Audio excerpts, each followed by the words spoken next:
नमस्कार, आदाब। मैं हूं गुलजार अहमद। इस वक्त हम मौजूद हैं जनपद मैनपुरी में। हमारे साथ इस वक्त सत्येंद्र उर्फ हीरो भैया मौजूद है। आइए सीधे उनसे बात करते हैं मैनपुरी लोकसभा उपचुनाव को लेकर कि क्या रहेगा। डिम्पल यादव यहाँ चुनाव लड़ रही हैं। सत्येंद्र जी, आपका हमारे चैनल पे बहुत बहुत स्वागत है। धन्यवाद। इस बार जो है मैनपुरी में नेताजी मुलायम सिंह यादव के निधन के बाद उपचुनाव होने जा रहा है, तो क्या रहेगा। डिम्पल जी यहाँ आई हुई हैं, इस समय यहाँ प्रत्याशी हैं समाजवादी पार्टी से। वहीं बीजेपी ने रघुराज सिंह साग को उतारा है, तो क्या लगता है चुनाव में क्या रहेगा। देखिए, पिछले कई चुनाव से उत्तर प्रदेश में ही नहीं पूरे देश में लोकतंत्र जो है उसको लगातार उस मजबूत लोकतंत्र को कमजोर किया जा रहा है। जिस तरह से भारत पर मुगलों ने 700 वर्ष राज किया, अंग्रेजों ने 300 साल से ज़्यादा राज किया है। भारतीय जनता पार्टी इन मंसूबों में है कि कम से कम 100 साल तक राज कर लें देश पर। इसी इरादे के साथ अंग्रेजों की तर्ज पर डिवाइड एंड रूल, फूट डालो राज करो की नीति पर भारतीय जनता पार्टी लगातार आगे बढ़ रही है, जो कि देश के लोकतंत्र के लिए बहुत खतरे की बात है। इस वक्त सबको मालूम है कि उत्तर प्रदेश में कैसे इन्होंने सरकार 22 में बनाई थी और कैसे लगातार 24 के लिए जो तैयारी कर रहे हैं। समाजवादी पार्टी अकेली एक ऐसी पार्टी है, समाजवादी कानून व्यवस्था अकेली एक ऐसी ताकत है जो भारतीय जनता पार्टी का मुकाबला कर सकती है। बाकी सभी लोगों ने सरेंडर कर दिया है। उत्तर प्रदेश में समाजवादी जो विचारधारा है वो मजबूत है, उसे कैसे कमजोर किया जाए। भारतीय जनता पार्टी मैनपुरी चूंकि नाक है हम सब समाजवादी साथियों का, माननीय नेताजी जो हमारे सबके भगवान हैं, इस देश के दुनिया के सबसे बड़े समाजवादी नेता माननीय मुलायम सिंह यादव की इस विरासत को और उनकी इस राजनीतिक पृष्ठभूमि, जहां से मैनपुरी में पूरे देश में नेताजी मैनपुरी का नाम लेकर गए और मैनपुरी ने उनका हमेशा सम्मान किया, इस कैसे इस नाक को नीचे किया जाए। भारतीय जनता पार्टी लगातार प्रशासन के बल पर और तमाम ताकतों के बल पर मैनपुरी को हराने का प्रयास करेगी। और इस प्रयास को हम सबको जाति, धर्म और वर्ग विशेष से उठकर हम सबको मिलकर एकजुट होकर श्रीमती डिम्पल यादव जी को प्रत्याशी को विजयी बनाना होगा समाजवादी को, ताकि आने वाले समय में जो भारतीय जनता पार्टी के जो इरादे हैं कि कैसे उत्तर प्रदेश में इस बहाने को लेकर कि मैनपुरी उन्होंने हरा दी को नाम पर उत्तर प्रदेश और देश में जो 2024 का चुनाव है जिसमें एक मुद्दा बनाने का प्रयास कर रहे हैं, ये हम सबको तन मन धन से एक साथ मिलकर सभी आपसी विवादों को, मतभेदों को भुलाकर एकजुट होने का ये समय आ गया है।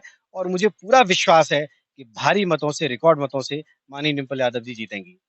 क्या लगता है यहाँ पर तेज प्रताप यादव चुनाव लड़े थे मैनपुरी से, 3 लाख प्लस में जीते थे। उसके बाद फिर नेताजी चुनाव लड़े, 94,000 में सिमट कर रह गए। अब नेताजी नहीं है, नेताजी के निधन के बाद यहाँ उपचुनाव होने जा रहा है। ऐसी परिस्थितियों में क्या लगता है डिम्पल यादव कितने वोटों से चुनाव जीते।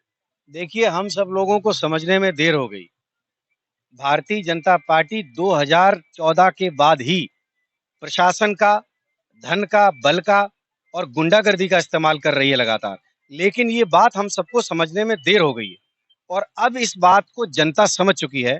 तो मुझे आशा ही नहीं, पूर्ण विश्वास है कि इस चुनाव से जनता पूरे देश का बदलाव शुरू करेगी, जो मैनपुरी से शुरू होगा और पूरे देश में जाएगा। भोगांव विधानसभा और मैनपुरी विधानसभा, आपको बता दें भोगांव विधानसभा से तेज प्रताप यादव भी चुनाव हार कर आए थे। उसके बाद नेताजी मुलायम सिंह यादव चुनाव लड़े थे, वो भी भोगांव विधानसभा से हार के आए थे। क्या इस बार भारतीय जनता पार्टी हैट्रिक लगाएगी या समाजवादी पार्टी इसको रोकने में कामयाब होगी। समाजवादी पार्टी जो मैनपुरी लोकसभा की जितनी भी विधानसभाएं हैं सभी से जीतेगी, रिकॉर्ड मतों से जीतेगी। और जनता भी इस बात को जानती है कि Bharatiya Janata party vote percentage को प्रभावित करने का पूरा प्रयास करती है और ये प्रशासन के बल पर करती है। अब सब जागरूक हैं और हमें मालूम है कि मैनपुरी का ये चुनाव जो है पूरे देश में एक बहुत बड़ा संदेश बनकर जाएगा और यहीं से भारतीय जनता पार्टी की जो है गिरावट शुरू हो जाएगी। क्या लगता है शिवपाल सिंह चाचा जी जो है इस बार चुनाव में फिर से शामिल हो गए हैं। चुनाव के टाइम पर ही उनको क्यों याद किया जाता है, उसके बाद भी फिर चाचा दूर हो जाते हैं, क्या कारण है। मेरे जैसे एक साधारण कार्यकर्ता का ये वश की बात नहीं है और मैं इस पर कोई टिप्पणी भी नहीं कर सकता हूँ क्योंकि मैं इतनी हैसियत नहीं रखता हूँ। मैं एक साधारण कार्यकर्ता हूँ, एक कलाकार हूँ। मैं सिर्फ इतना कह सकता हूँ कि चाचा जो हैं वो पार्टी के साथ हैं और इस चुनाव में और आगे भी ये साथ बना रहेगा और मैं ऐसी शुभकामनाएं देता हूँ। रही बात, दोनों बड़े नेता हैं, आपस में कैसा समझौता होता है, क्या बात होती है और आगे की रणनीति क्या होती है, इसके वो 2 स्वयं स्वयं जो है वो लोग बता सकते हैं। भारतीय जनता पार्टी ने 40 नामों की सूची जो है जारी की है, जिसमें स्टार प्रचारकों के नाम दिए गए हैं, जिसमें से अपर्णा यादव का नाम गायब है। उसको लेकर क्या कहें? देखिए, भारतीय जनता पार्टी अंग्रेजों की तरह डिवाइड एंड रूल का काम करती है। फूट डालो और राज करो। ये अपर्णा यादव जी को उन्होंने पहली बार नहीं लिया है। अगर पूर्व का इतिहास उठाएँगे, हिंदुस्तान के हर घराने में एक व्यक्ति को बीजेपी तोड़ती है और एक इरादे के साथ तोड़ती है। मेनका गांधी, वरुण गांधी, आप देखिए उदाहरण। वरुण गांधी जो हैं आए दिन सरकार के विरोध में बोलते हैं, जबकि भारतीय जनता पार्टी के सांसद हैं। मेनका गांधी को कहाँ किनारे लगा दिया? भारतीय जनता पार्टी चाहे राजस्थान हो, चाहे मध्य प्रदेश हो, चाहे गुजरात हो, चाहे दिल्ली हो और चाहे पंजाब हो, हर जगह परिवार को तोड़ती है। और इस बार उन्होंने यहाँ पर उत्तर प्रदेश में जो हमारा सबका आन बान शान है, उस परिवार को भी तोड़ने का प्रयास किया और इस प्रयास में बहुत ज्यादा फर्क नहीं पड़ने वाला है। लोग माननीय अखिलेश यादव के नेतृत्व में हम सब तैयार हैं और इस बार पूरी ताकत से, जैसे कभी नेताजी के समय हम सब लगते थे, इस बार फिर लगेंगे। तो ये थे हमारे साथ सत्येंद्र उर्फ हीरो भैया, जिन्होंने जो बताया है कि जो इस बार जो है समाजवादी पार्टी का पूरा कुनबा, सैफई का पूरा कुनबा डिम्पल यादव जी के साथ है। लगातार हमारे साथ बने रहिएगा। कैमरामैन ओवैस के साथ गुलजार अहमद, जीटीवी।